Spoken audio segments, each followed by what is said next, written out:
Why was I, Rachel Harper, shoved into a hallway by my own sister on her wedding day, sitting there like a ghost amid Hollywood's glittering lights? At 39, a struggling screenwriter in glamorous Los Angeles, I never imagined Zoe's wedding would reveal I was nothing to my family.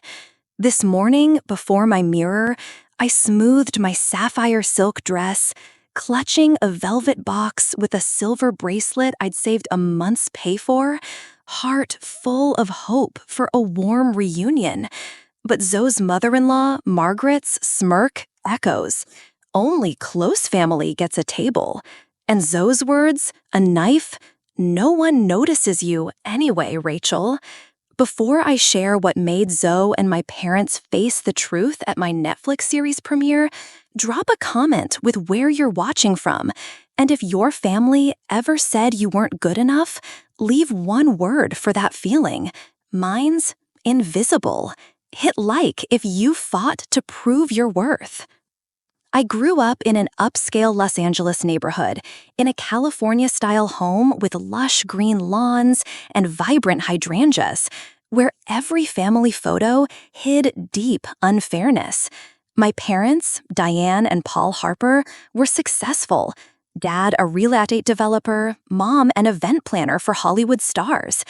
But in our family, Zoe, 4 years younger, was the star. With golden hair and natural acting talent, they called her the future. I remember one Christmas Eve when Zoe unwrapped a new iPhone while I got a discounted notebook.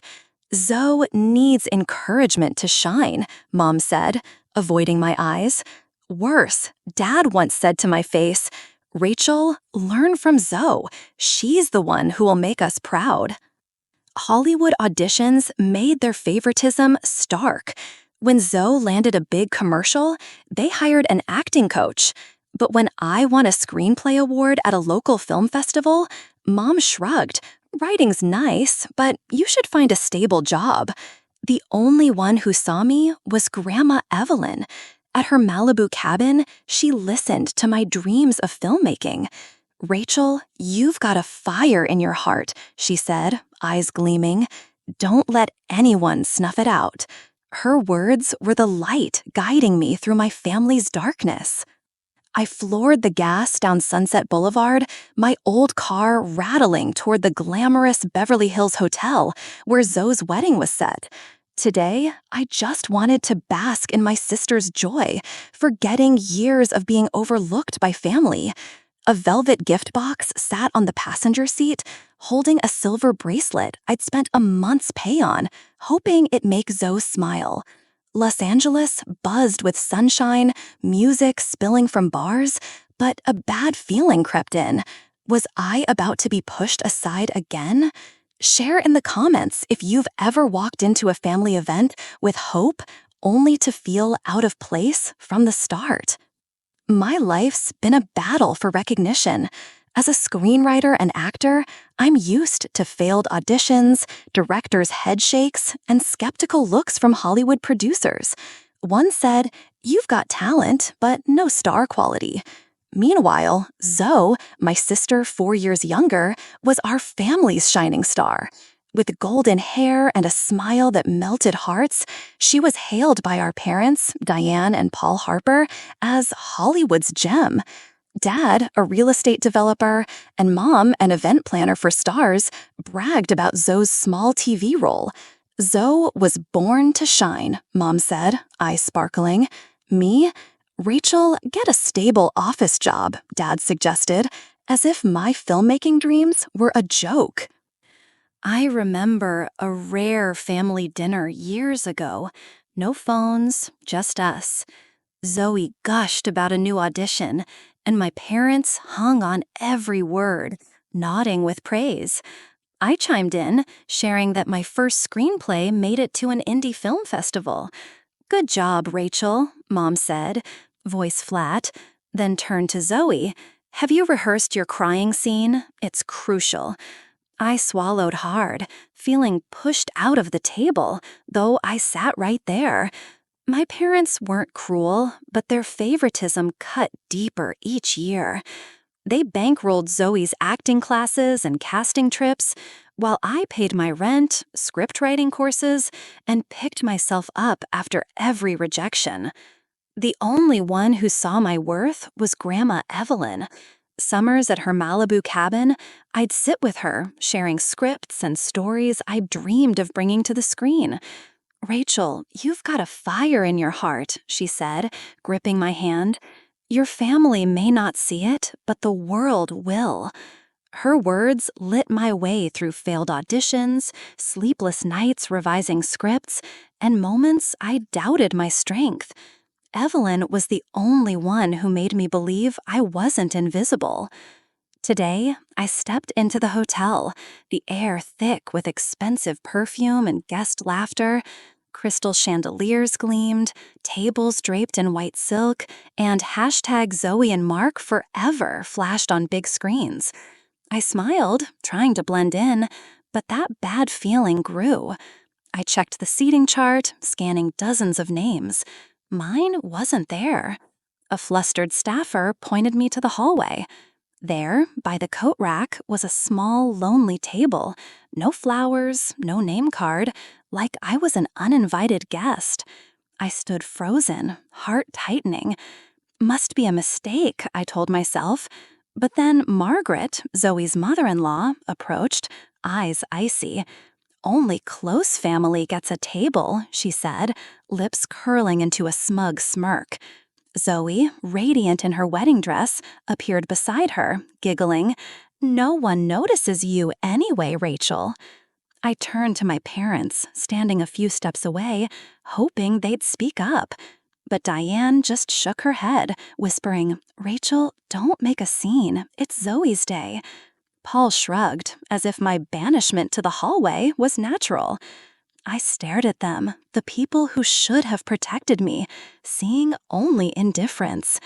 In that moment, something in me shattered. I sat on the cold chair, still clutching the gift box, feeling stripped of my place in the family. But a small voice in my head stirred. I can't keep letting them make me invisible. Has anyone else felt pushed to the edges by family like this? Share your story in the comments. I'd love to hear. My heart pounded as I stood frozen in the Beverly Hills hotel hallway, guests' glances sliding past me like I was an unremarkable decoration. I had just been shoved aside at my sister Zoe's wedding, the lonely chair before me, a bitter reminder I had no place in my family. The velvet gift box in my hand, its silver bracelet inside, felt heavy. Margaret, Zoe's mother-in-law's words echoed, "Only close family gets a table." And Zoe's mocking laugh, "No one notices you anyway." But what shattered me was my parents, Diane and Paul's, indifferent stares, as if I deserved this.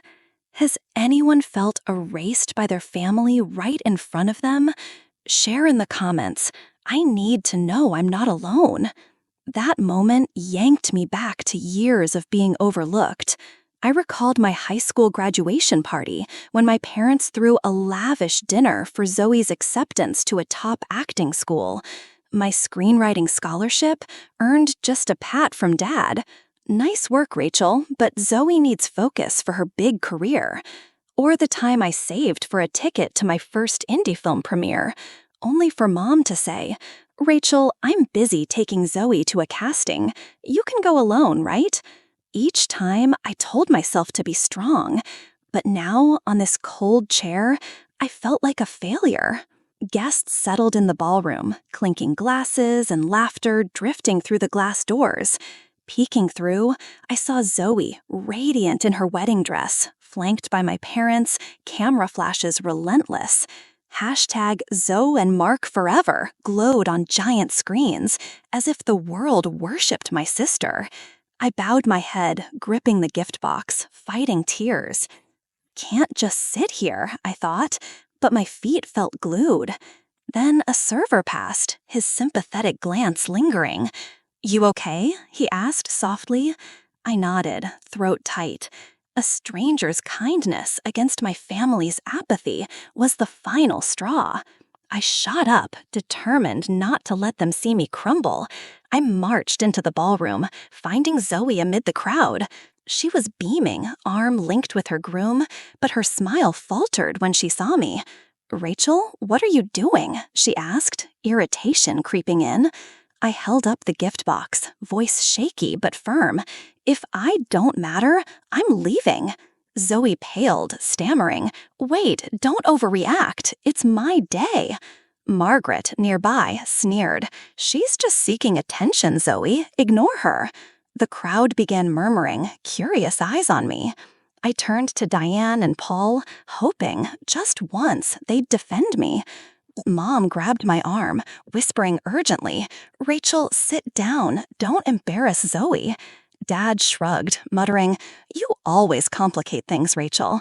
In that moment, like staring into a mirror, I saw myself, a 39-year-old woman, still craving family love, met only with indifference.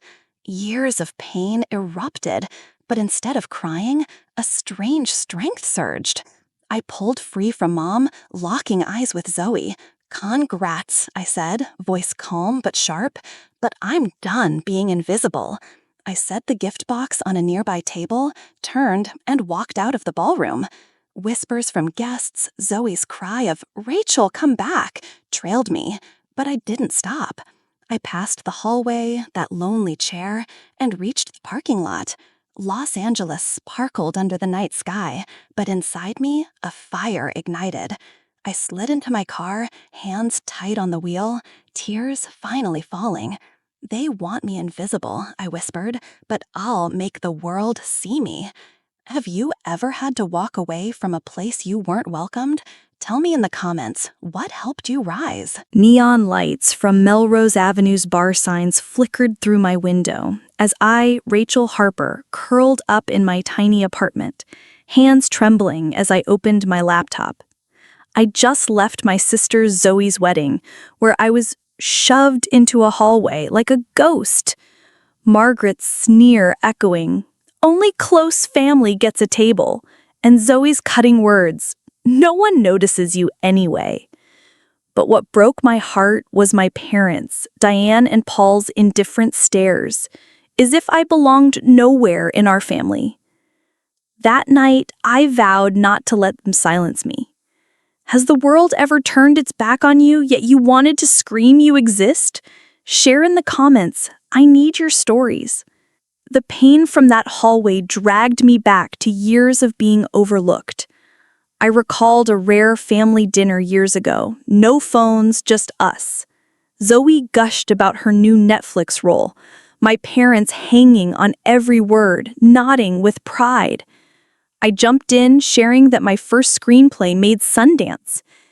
"Good job, Rachel," Mom said, voice flat, then turned to Zoe. "Have you rehearsed with the director? That role's huge." I swallowed hard, feeling pushed out of the table, though I was right there. Or the time I paid for a Hollywood screenwriting workshop while my parents funded Zoe's top-tier acting coach. "Rachel, you can handle it," Dad said, as if my dreams were child play. In my apartment, my sapphire silk dress crumpled, tears hit the keyboard. I started writing a short script about a woman, Sarah, shoved into a hallway at her sister's wedding. Every detail was mine. The humiliation, the pain, the smoldering fire in her heart. I wrote until dawn, each line a shout to the world. Then, driven by something unstoppable, I turned on my webcam, hair a mess in an old shirt. I said, "This is the story of the hallway chair at my sister's wedding," voice shaky but firm. "If your family ever dismissed you, watch this, because we're not invisible." I titled it "The Hallway Chair at My Sister's Wedding," posted it on YouTube, and went to bed, expecting nothing but to unload my heart. The next morning, my phone buzzed nonstop. I opened YouTube, stunned. The video had 2 million views, thousands of comments from women everywhere. One wrote, "Rachel, you spoke for me. My family treats me like I'm extra too." Another, "Thank you for being brave. I've been sidelined in my own home." I read each, tears falling, but from emotion, not pain. For the first time, I felt seen, not by Diane, Paul, or Zoe, but by strangers online. One comment stopped me. "Rachel, never delete this. You're changing our lives." The joy didn't last. My phone lit up with Diane's call. "Rachel, what are you doing? You're making Hollywood gossip about us. Delete that video." Before I could reply, Paul texted, "Rachel, you know Zoe's at her career peak. Don't drag her down." I sank into a chair, heart tight. No apology, no care for my pain, just anger that I dared speak the truth. I stared at the laptop, comments still flooding in, and one stood out. "Rachel, you're a fire. Don't let them put you out." I heard Grandma Evelyn, "You've got a fire in your heart. Don't let anyone snuff it out." The pain turned to anger. I grabbed my phone, texting my parents back. "I'm not deleting. I'm not invisible, and I won't be quiet." I shut it off, heart racing, feeling like I'd shattered a wall that trapped me for years. But then Zoe's message popped up. "Rachel, you're embarrassing me in front of Hollywood, trying to ruin my life." I froze, rereading it. Zoe, who once played with me under Malibu's sun, now saw me as an enemy for speaking my truth. I stepped onto my balcony, gazing at Los Angeles's twinkling lights. The online community backed me, but my family turned away. I stood at a crossroads. Apologize or fight on? The hallway chair flashed in my mind, no longer a symbol of shame, but a reason to rise. I returned to my laptop, reading more comments, realizing the video wasn't just my story. It was the voice of millions dismissed. I pinned a comment.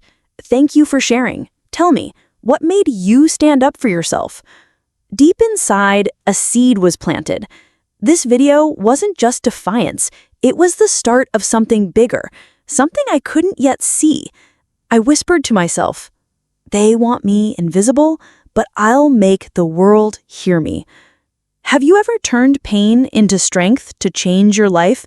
Share in the comments. What gave you the courage to keep going?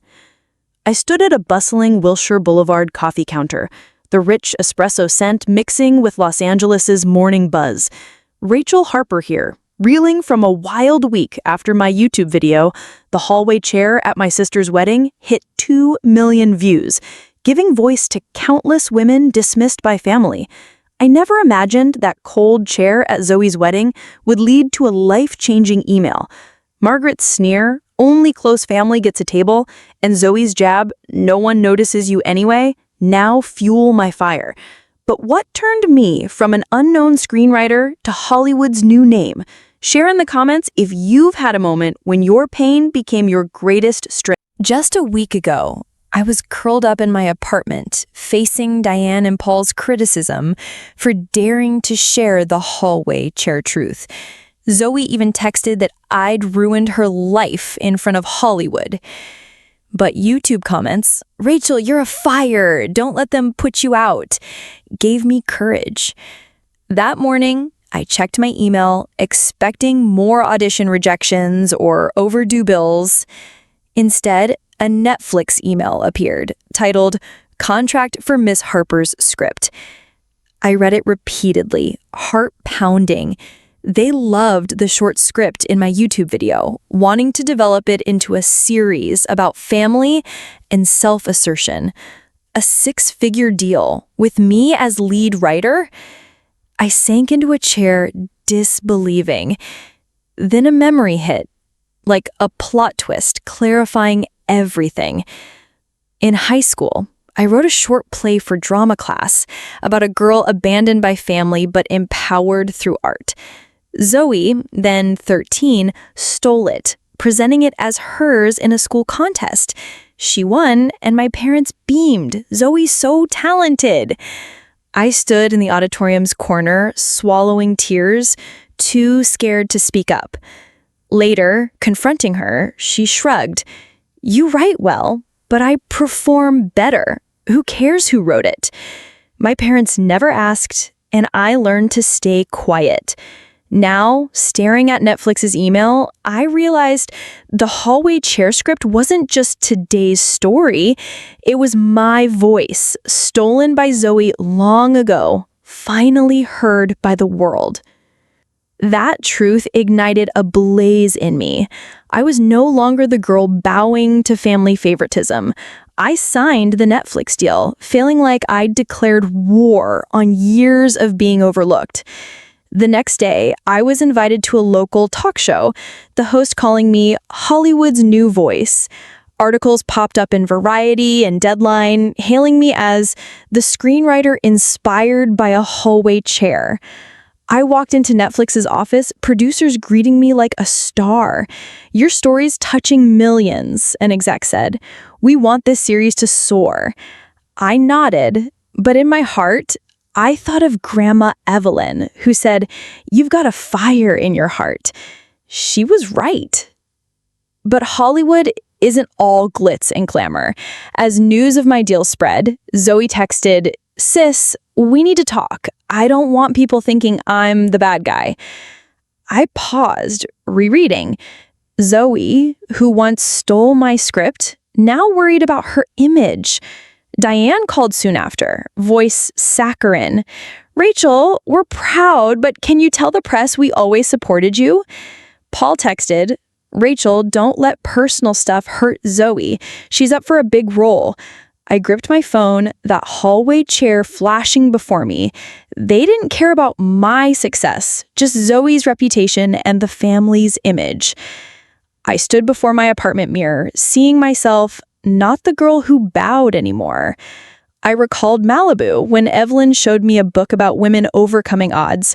She said, "They didn't need miracles, Rachel. They needed faith in themselves." Now, I believed. I replied to Zoe, "If you want to talk, tell the truth." To my parents, I won't lie to polish the family. I shut off my phone, feeling like I'd flipped the script. I wasn't the extra. I was steering my story. That night, I posted a new YouTube video, thanking viewers and sharing the Netflix deal. I said, "The hallway chair wasn't the end. It was the start. If you're overlooked, know you've got a fire in your heart." The video went viral, with hashtag no more hallway seats trending. I read comments, "Rachel, you gave me courage to face my family." I smiled, knowing the hallway chair seed was blooming. But I also knew my journey was just beginning. Have you turned a painful moment into a life-changing chance?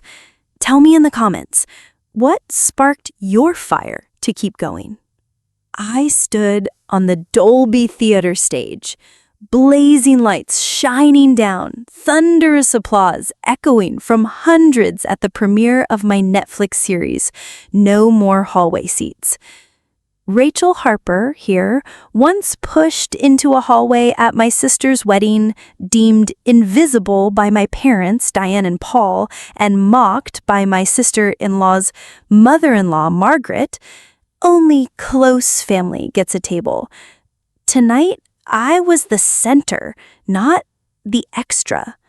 My series, born from that cold hallway chair, became a cultural phenomenon. And I was about to face Zoe before all of Hollywood. Have you ever spoken your truth knowing it'd shake everything? Share your brave story in the comments. I want to hear it. The Dolby Theater, Oscar's home, dazzled with flashing cameras and Hollywood buzz. In an elegant black dress, I stood at the mic, heart racing but voice steady. I said, "Thank you for being here," gazing at producers, reporters, and fans from my YouTube video. This series isn't just a story. It's the voice of those pushed aside, who sat in hallway chairs but never gave up. The crowd clapped, and I felt strength from YouTube comments. "Rachel, you are a fire." I shared my journey, from Hollywood's failed auditions to the viral hallway chair at my sister's wedding video. From the Netflix deal to a dream realized. I didn't name Zoe or my parents, but each word was an arrow aimed at years of dismissal. I said, I once thought I was invisible, but I learned your worth doesn't depend on those who don't see you. The audience stood cheering, and I felt like I was soaring, as if the fire Grandma Evelyn spoke of blazed bright. Then, amid the applause, Zoe rose from the front row. In a striking red dress, face pale, tears streaming, she grabbed the mic, voice breaking. Rachel, I'm sorry. I was wrong to treat you badly at my wedding. I didn't know how much it hurt until I saw your series. The crowd hushed, Variety and Deadline cameras zooming in. I froze, heart squeezed. This was Zoe, who stole my script in school, who laughed as I was banished to the hallway. Now she stood here, before Hollywood, begging forgiveness.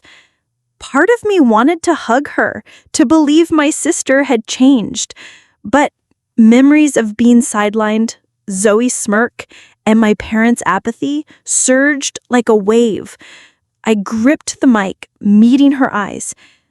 An apology can't erase years of you and the family treating me like I didn't exist. I said, my voice calm but sharp. I'm not here to fix your story, Zoe. I'm here to tell mine. The audience fell silent. Then a few clapped, swelling to a roar. Zoe stood, tears falling, but I felt no triumph, just a private, deep ache amid this public moment. I stepped off stage, head high, heart heavy. I recalled Malibu when Evelyn held my hand, saying, your truth will set you free, but it'll hurt too. She was right. I'd reclaimed my voice, but severed the last tie with Zoe. As I passed through the crowd, a Deadline reporter stopped me. Rachel, your series is inspiring millions. How's it feel to stand up for yourself? I smiled softly, like I finally left the hallway chair. The crowd cheered again, but I wondered if Zoe truly regretted or just feared for her reputation. After the premiere, Diane texted, Rachel, you went too far. Zoe just wanted peace. Paul followed, you're tearing the family apart. I stared, that hallway chair flashing, not physical, but the invisible wall my family built around me. This time, I didn't crumble. I replied, if the truth tears the family apart, that's not my fault. I posted on Instagram, thanking fans. Tell me, have you spoken a truth knowing it'll hurt? Share your story in the comments. I knew this painful moment was a turning point to become the woman I always wanted. But what happens when Hollywood starts dragging my family? Should I keep fighting or pause to forgive? Tell me in the comments. I need your perspective. I sat in Netflix's bright Hollywood office, sunlight glinting through the glass, overlooking Vine Street's bustling traffic. Rachel Harper here, once banished to a hallway at my sister Zoe's wedding, mocked by her mother-in-law, Margaret. Only close family gets a table, and Zoe's jab, no one notices you anyway. Now my series, No More Hallway Seats, is a Netflix phenomenon, with hashtag No More Hallway Seats sweeping social media, turning my pain into a voice for millions.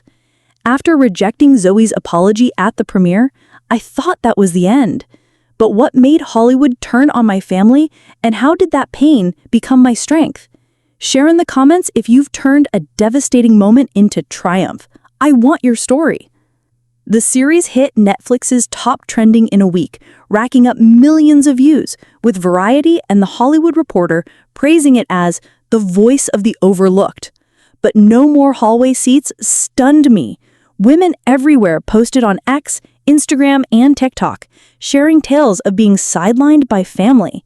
One wrote, the family in this series is toxic. No one deserves a hallway chair.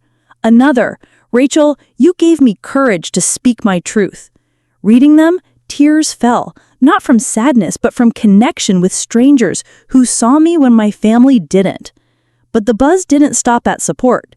Viewers noticed the series' villains, the favoring mom, indifferent dad, and selfish sister, mirrored Diane, Paul, and Zoe, though I never named them. A viral ex-post read, "If the family in No More Hallway Seats is real, they should be ashamed for treating Rachel like that." Comments exploded. Who thinks they're above shoving her to a hallway chair? Zoe's a Hollywood star, but she's awful to her sister. At my laptop, heart racing, I felt thrilled yet uneasy. I hadn't expected my story to spark such a firestorm. A Deadline reporter emailed wanting an interview about the real story behind the series. I agreed, stressing, "I won't name my family. This is my story, not a vendetta." At a West Hollywood cafe, the reporter asked, "Rachel, this series is deeply personal. What turned your pain into art?" I replied calmly, "I thought I was invisible, but the hallway chair taught me I could make the world hear me." That line, like a quote from my series, spread everywhere, from articles to social media posts. The public pressure hit my family hard. Diane called, voice trembling, "Rachel, people are talking about us. Do you know what this does to Zoe?" Paul texted, "You're ruining our reputation. Zoe lost a big role because of this scandal." I stared, that hallway chair flashing before me. They still ignored my pain, caring only for Zoe and the family image. I recalled Grandma Evelyn, "Your truth will set you free, but it'll hurt." I told Diane, "Mom, I didn't start a scandal. I told my truth." To Paul, "If our reputation's that fragile, it's not my fault." No More Hallway Seats grew, with celebrities like actors and producers sharing their stories. A Hollywood star tweeted, "Cried watching Rachel Harper's series. My family dismissed me too. #No More Hallway Seats." The pressure forced Diane and Paul to face reality. I saw Zoe on a talk show, admitting, "I was wrong to undervalue my sister. I'm learning to do better." Those words, though late, gave me pause, but I wasn't ready to forgive, not from anger, but to protect my fire.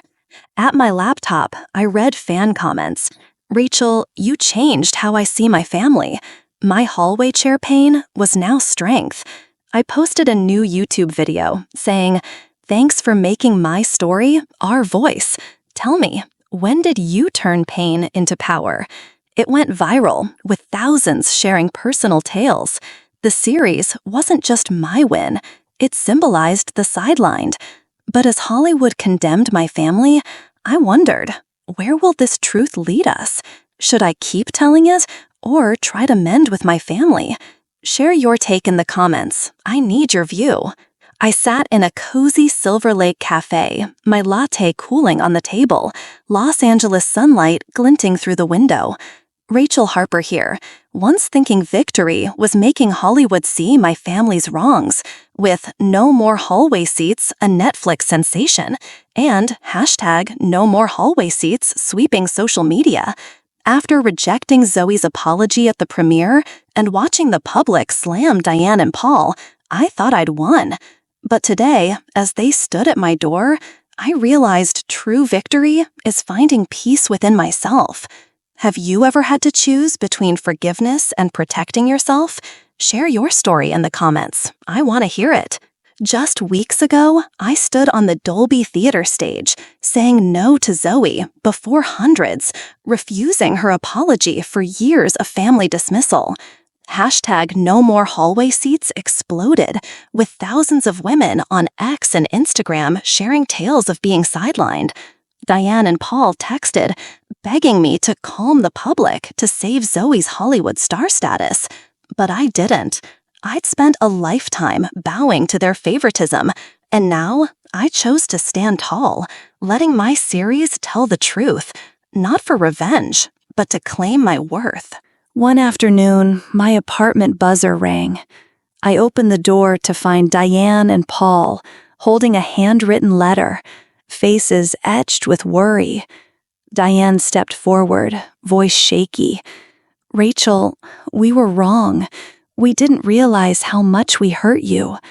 Paul, rarely emotional, bowed his head. "I thought Zoe needed me more, but I abandoned you. I'm sorry." I stood frozen, staring at the people who ignored me when I needed them most. Part of me wanted to slam the door, let them feel my pain. But I recalled Grandma Evelyn at her Malibu cabin.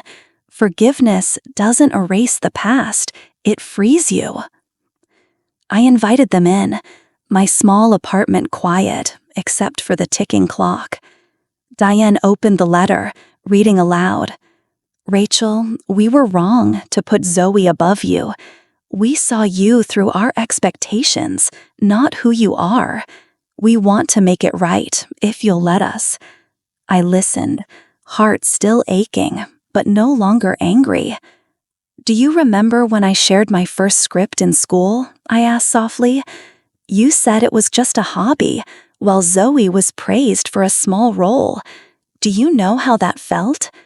Diane bowed her head, tears falling. "I didn't know, Rachel. I truly didn't." Paul gripped her hand, voice hoarse. "I was wrong to think you didn't need me. You're strong, but I should have been there." In that moment, a strange calm settled over me. I didn't need their validation to know my worth anymore. The series, hashtag, and fans' love had done that. Forgiveness wasn't agreeing with what they did. It was choosing peace for myself. "I forgive you," I said, voice steady but firm. "But not for you or Dad. I forgive for my own peace. But you need to show it with actions. No more favoritism, no more comparisons." Diane nodded, tears streaming. "I promise, Rachel. I want to start over." Paul said, "I've signed up for family counseling. I want to do this right." I looked at them, no longer seeing the people who made me invisible, but two humans trying to mend their mistakes. I wasn't ready to trust fully, but I opened a small door with clear boundaries. "Start by truly listening to me," I said, "not through Zoe, but me, Rachel." They nodded, and for the first time, I felt seen, not as a shadow, but as myself. That night, I posted on Instagram about the meeting. Forgiveness is choosing peace for yourself, not others. Thanks to hashtag no more hallway seats for standing with me. Tell me, have you forgiven to free yourself? Comments flooded in, from family reconciliation stories to encouragement. "Rachel, you taught me forgiveness is strength." I read, smiling, feeling lighter. The pain of being overlooked had become the mark of my journey to find myself. I stepped onto my balcony, gazing at Los Angeles' starry sky. I thought of Evelyn, of the fire she saw in my heart. The series, hashtag, and today's meeting proved that fire never dimmed. I knew the path with my family wouldn't be easy, but I'd chosen peace, not for them, but for me. Have you ever forgiven, not for others, but for yourself? Share in the comments, what helped you find your peace? I stood on a Culver City studio rooftop, Los Angeles lights sprawling like a glittering tapestry under the night sky. Rachel Harper here, once believing I'd forever be invisible after being sidelined at a family event, but now the screenwriter behind No More Hallway Seats, a Netflix cultural phenomenon. The hashtag No More Hallway Seats has spread, inspiring millions of women to reclaim their voice. After forgiving my parents, Diane and Paul, and opening a small door to healing, I realized the greatest victory isn't fame or validation, it's finding myself. Today, as I prepare to launch a new movement, I ask you, if you've been pushed aside, what helped you rise and shine? Share in the comments. I want your story. The months after meeting my parents changed my life in ways I never imagined. No More Hallway Seats wasn't just a Netflix hit, it became a movement. Women across America, from big cities like New York to small towns in Montana, posted on TikTok and Instagram, sharing their stories with hashtag No More Hallway Seats. One wrote, "Rachel, my family abandoned me for choosing my path. Your series gave me courage to keep going." Another, "I told my mom I won't accept being dismissed anymore. Thank you, Rachel." Reading them, my heart swelled with gratitude. The years I felt invisible now connected me to millions. What moved me most was founding the No More Hallway Seats Fund in Los Angeles. It supports women dismissed by family or society, offering scholarships for creative courses, counseling, and spaces to share their stories. At the fund's launch in a Hollywood community center, I stood before hundreds, YouTube fans to strangers, and said, "I once thought I didn't deserve a seat. Today, we're building chairs for everyone." The crowd cheered, and I felt Grandma Evelyn smiling, my heart's fire burning brighter than ever. Diane and Paul began changing, slowly. They joined family counseling, learning to hear me without comparing me to Zoe. One day, Diane sent a handwritten letter. "Rachel, I'm learning to see you, not through Zoe, but you, with all your strength." Paul invited me to dinner, just us, a first in my life. He shared his mistakes, voice rough. "I thought you didn't need me because you were so strong. I was wrong. I didn't rush to trust, but I saw their effort and chose to respond with honesty, keeping clear boundaries." Zoe stayed distant, but recently texted, "Sis, I'm watching your series. I'm proud, even if I don't know how to say it." That small message was a first sign she might change. But my journey wasn't just about family. The fund hosted workshops in Los Angeles where I met women like me, dismissed but relentless. Maria shared how she opened a bakery after her family mocked her for just baking. "Rachel, your series reminded me I'm enough," she said, eyes shining. I hugged her, feeling like I was embracing my younger self. On the Kelly Clarkson Show, I shared my path from the hallway chair to the fund, and Kelly said, "Rachel, you're not just telling your story, you're building a movement." The audience roared, and I smiled, knowing this was the legacy I wanted. One evening, I drove to Malibu, to Evelyn's wooden cabin, now mine, a place for quiet. Sitting on the porch, watching waves crash, I reflected on my journey. The hallway chair, once pain's symbol, was now strength's mark. I didn't need Diane, Paul, or Zoe's validation. My series, fund, and fan community gave me that. But I learned something unexpected. Forgiveness didn't weaken me. It strengthened me because it was my choice, not theirs. I posted a final YouTube video from Malibu's beach, hair whipping in the wind. "Thank you for joining me through hashtag No More Hallway Seats," I said. "Remember, you don't need anyone to give you a chair. You can build it. Tell me, what will you do to claim your worth?" It drew millions of views, with comments from everywhere. "Rachel, I opened a shop because of you. I told my family I deserve respect." I read, tears falling, but joyful ones. My journey had reached those who needed it most. Now, I live in a new Ocean View apartment, writing season 2 for Netflix and running the fund with passion. Diane and Paul continue counseling, sometimes visiting, sharing small stories of their efforts. Zoe attends fund events, still shy, but I see her trying. I don't seek a perfect family. I found my true one in my fan community, women like Maria and myself. On the studio rooftop, gazing at Los Angeles, I felt Evelyn's fire still burning in me. I'd turned a hallway chair into a movement, a legacy. But my biggest question for you is, if you've been sidelined, what will you do to reclaim your light? Share in the comments. Your story might spark another's fire. If this inspired you, hit like and subscribe to keep building chairs together.